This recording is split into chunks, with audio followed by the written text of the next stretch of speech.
Well, hello everyone. This is Al Fadi, and I want to welcome you back to really the this episode that was intended to wrap up this entire series that we called Holes in the Narrative.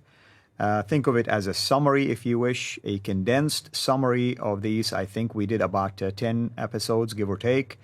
And we wanted just to, revisit, the list and maybe draw a final conclusion. So with that in mind, I asked Brother Mel to join me again to have the honor of doing so. It was pretty much his material, and I want to make sure that he's the one that can join me in drawing this summary conclusion of this entire series, which pretty much the intent behind it is to show that the standard Islamic narrative has holes in it. What a surprise.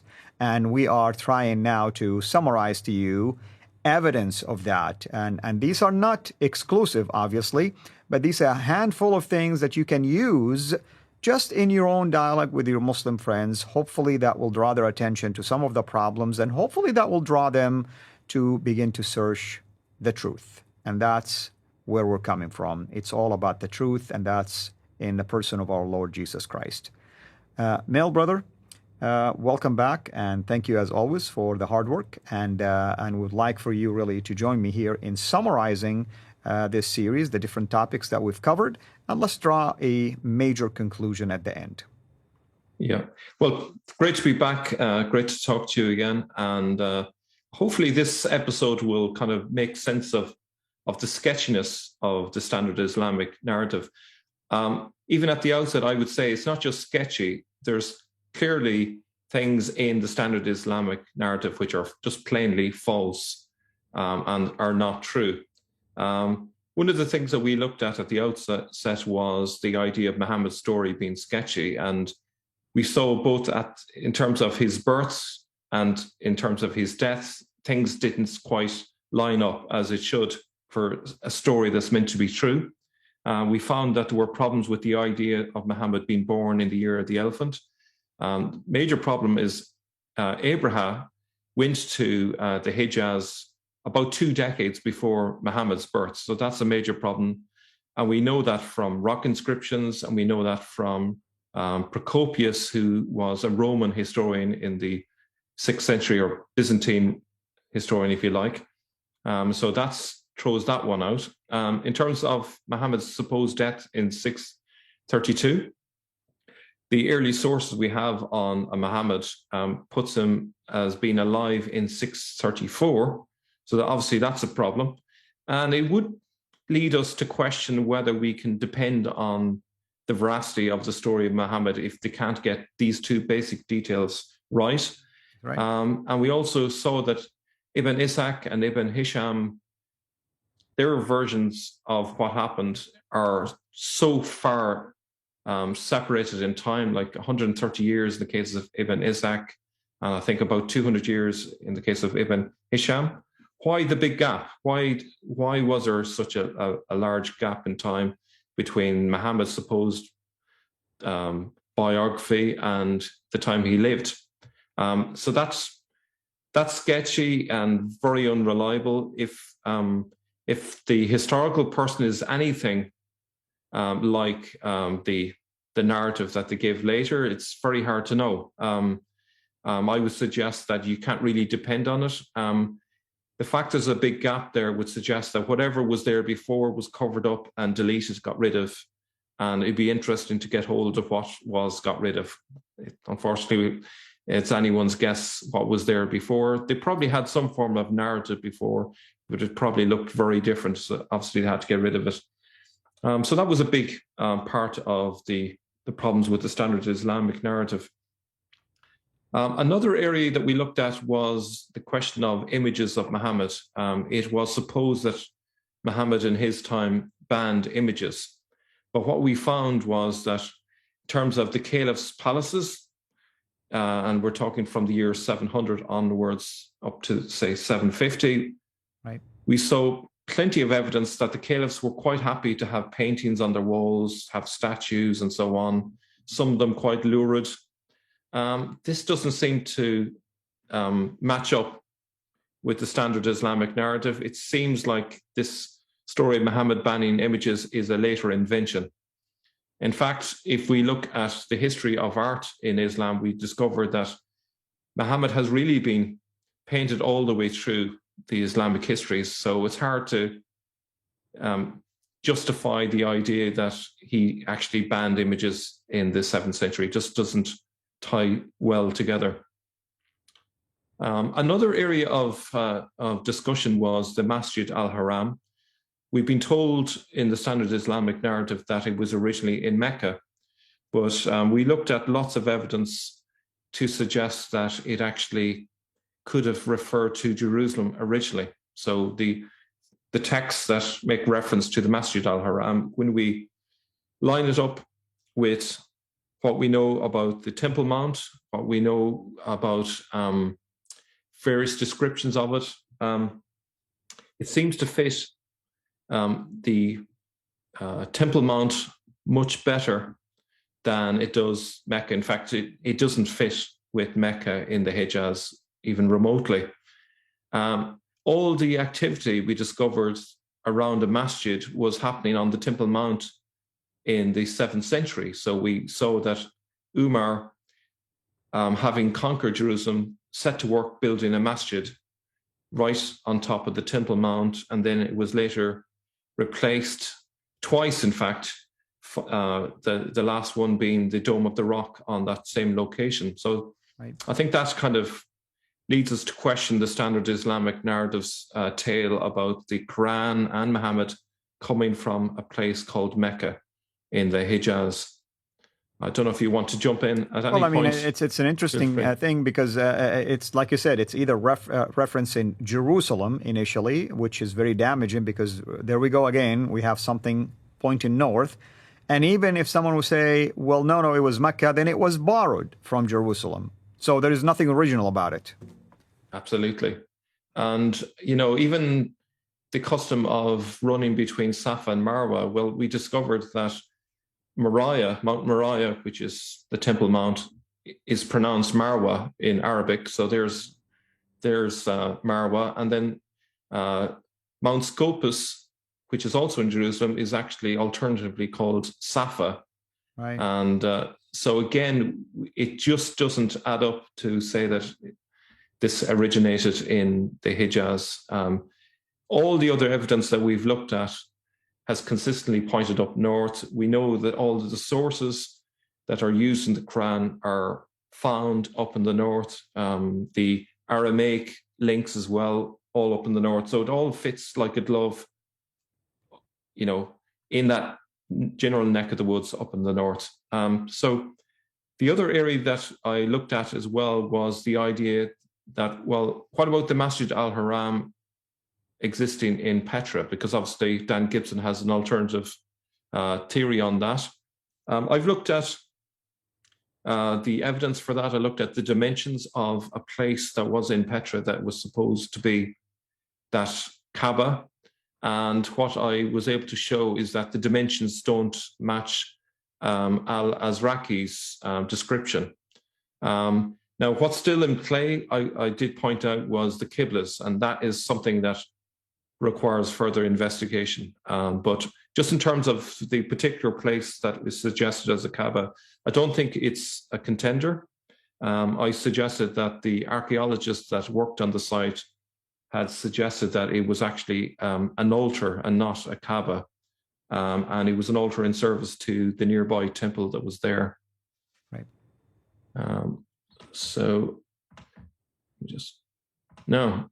Another thing that I covered was the origin of Eid al-Fitr.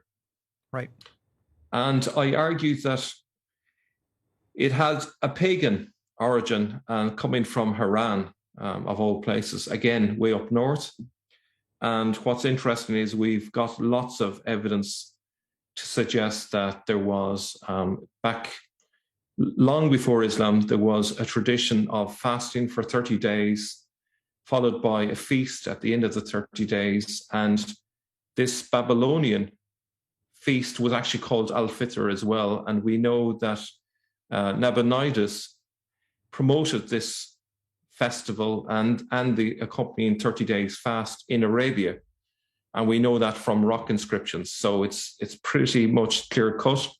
So the question in terms of the standard Islamic narrative is, why does Islam have a pagan fast and feast right smack in the middle of its religion that's supposed to be monotheistic, that believes that worshipping anyone other than God is wrong, and yet we have a clear pagan festival being just basically plonked into Islam without any question of the fact that it doesn't fit with a monotheistic religion. So that's a real oddball in Islam there. And it really kind of shows up a massive hole, I would say, in the standard Islamic narrative. I think hole in the narrative is probably not going far enough. I think that's a Grand Canyon in the standard Islamic narrative there.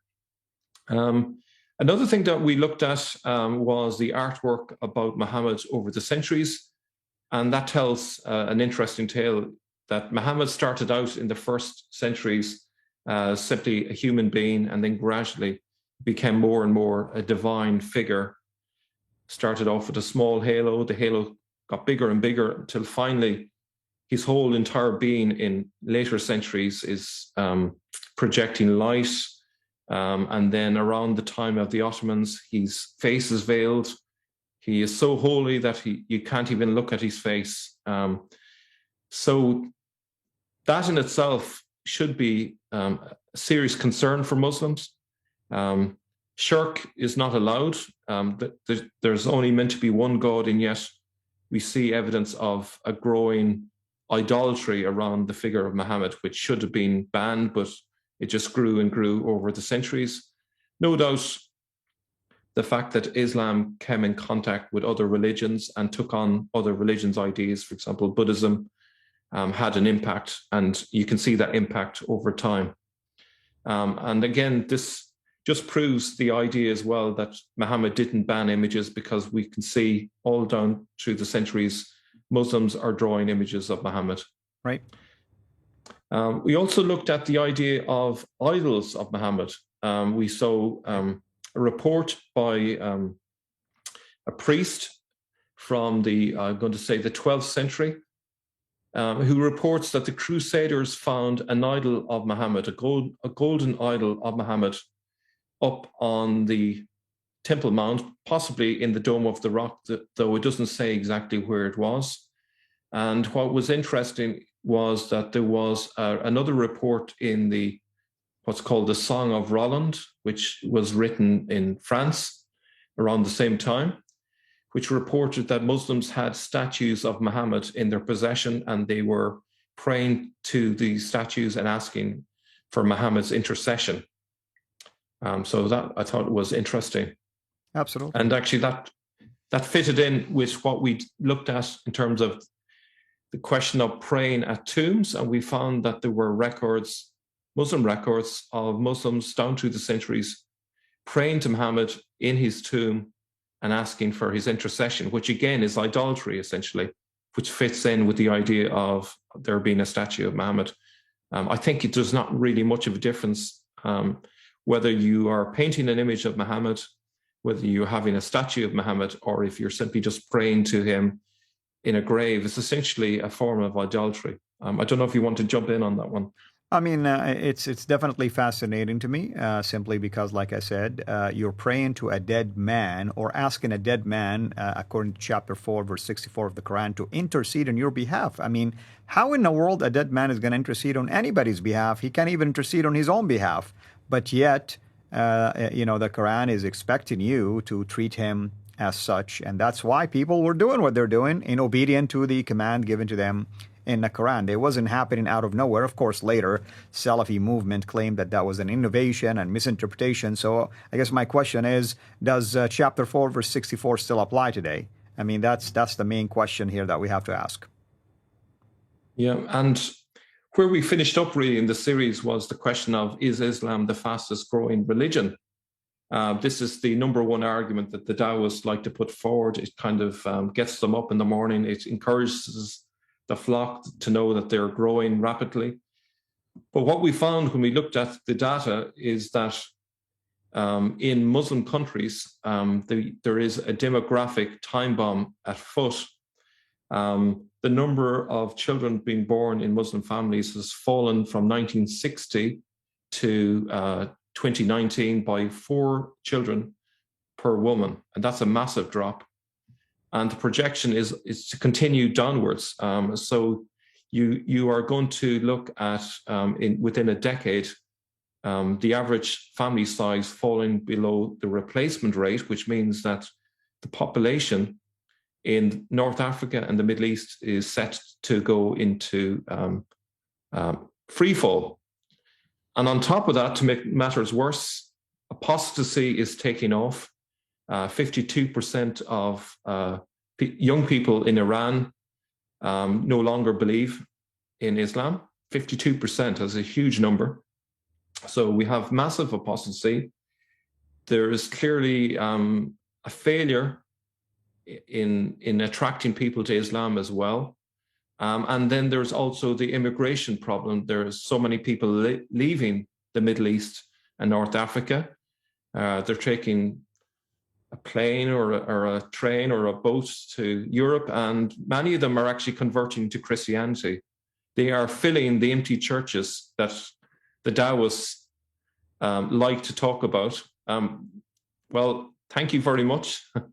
There are hundreds of thousands of Muslims coming to Europe and converting to Christianity, and actually, they are very welcome indeed in the churches. So that's really, what we've covered in those 10 episodes. To summarize, I suppose, to bring it to conclusion, I think the overall picture is we're seeing that the standard Islamic narrative has holes in it. It's sketchy. There's a lot of it which is clearly false. It doesn't hold together. There are an awful lot of redactions going on. There are fraudulent hadiths being inserted into the tradition. There are things which the Wahhabis want to call innovations, which in fact are really long traditions, whereas their ideas are the real innovations. So if you look at the big picture, you find that Muhammad doesn't seem to have a reliable biography. Where he's from is in doubt. Right. His biography is in doubt. Where the Quran came from is in doubt, though. Right. What we do find about the Quran is that it's been put together from many sources. It's a patchwork. It doesn't have a divine origin, but it seems to have a very human origin. But also there's a process of standardizing it, so it wasn't really standardized until a later time. And again, we have this theme of later development, progressive basically embellishment, if you wish. Absolutely. And then there's a question of, which is the Quran that represents the earliest Quran? Most Muslims use the Hafs Quran, but is that the earliest one?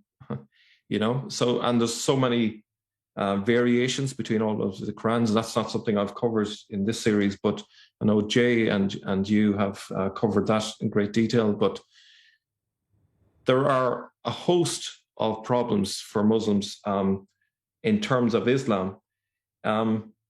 If you were trying to create a religion and trying to create a set of circumstances where you could rely upon it, you couldn't do a worse job than what Islam has created.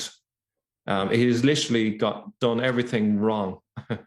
It's introduced a book at a time when the language itself was in flux, the script was in flux, even the text itself seems to have been taken from another language originally, so that's in flux. The beliefs are in flux and continue to be in flux, and so many variations have been introduced. The religion itself didn't hold together. I actually can't tell you how many different sects there are in Islam. Maybe you know the final number, but there are so many different sects, each one claiming to be the true religion. That's right. So it's very hard really to tell. Yeah. Well, brother, thank you so It's much. That was awesome. And I hope everybody enjoyed these episodes. We did basically, as you can see, 10 shows. We did an intro and we did this wrap up as well. Altogether, I think it would have been around 12, give or take. But this is just a flavor of things. I hope, Brother Mel, that we can come back later and add more evidence of the shakiness of this standard Islamic narrative.